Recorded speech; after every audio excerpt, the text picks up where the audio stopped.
Hello, my name is Udwak Akman. You can also call me Buff Akman. I'm the author of the book, The Viral Faith.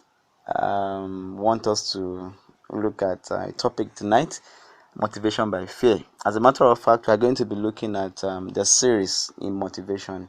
I want us to look at 5 series. Apart from motivation or motivated by fear, we're going to be looking at motivation by envy. We're going to be looking at motivation by peers, that's peer group. We're going to be looking at motivation by money. We're going to be looking at motivation by need. This time we are looking at motivation by fear.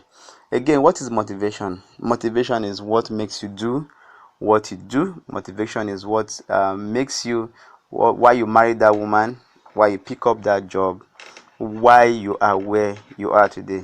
What makes you wake up? What takes your sleep away from you?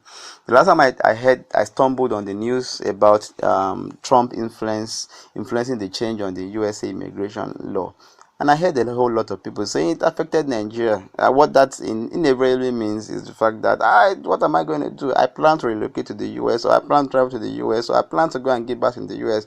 But what you need to know today is the fact that in all these things going on around the world, there will always be exceptions. Like I say again, there will always be exceptions. There will always be some people that are given preferential treatment. You want to call it unfair advantage, like Robert Kiyosaki put it.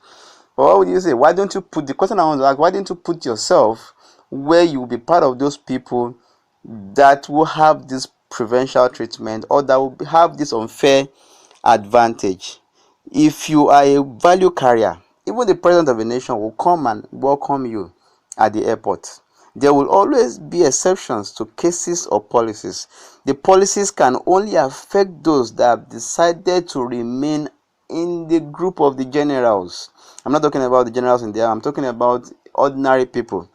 In 2013, 2014, and one part of 2015, there was a series of bomb blasts in the FCT, and a whole lot moved down west, moved down east, because they perceived it was safer to be there. A friend even advised us to move to Lagos or relocate.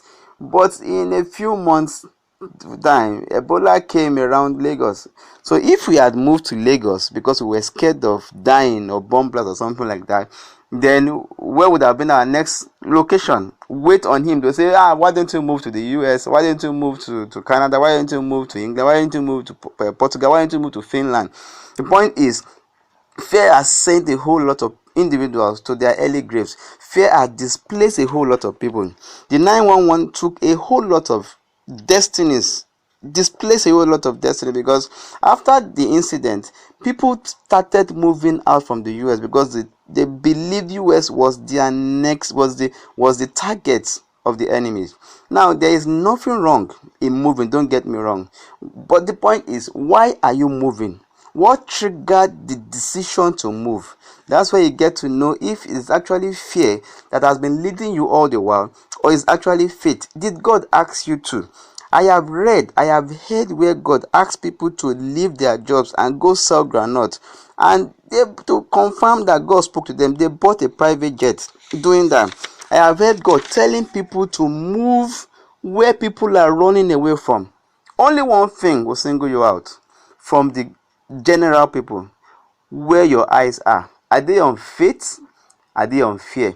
A lot of people have built their future, all their lives, on decisions based on the fear of unknown. Now coronavirus is everywhere. Where are you going to move to? It's everywhere. We recorded a case in Nigeria, some cases in Nigeria. Now you can imagine the number of people that have been infected by this disease, even in Europe, even in the US, even, and top guys.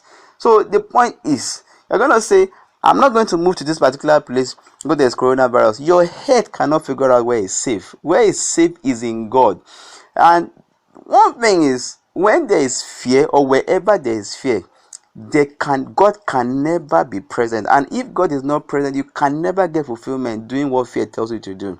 You can't afford to be listening to the voice of fear. You can't afford to be listening to the voice of the general. You can't afford to do what everybody is doing and you want to stand out.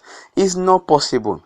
Fear can only take you out of your destiny. Fear can only take you out of where you are supposed to be rooted. I remember the case in Genesis.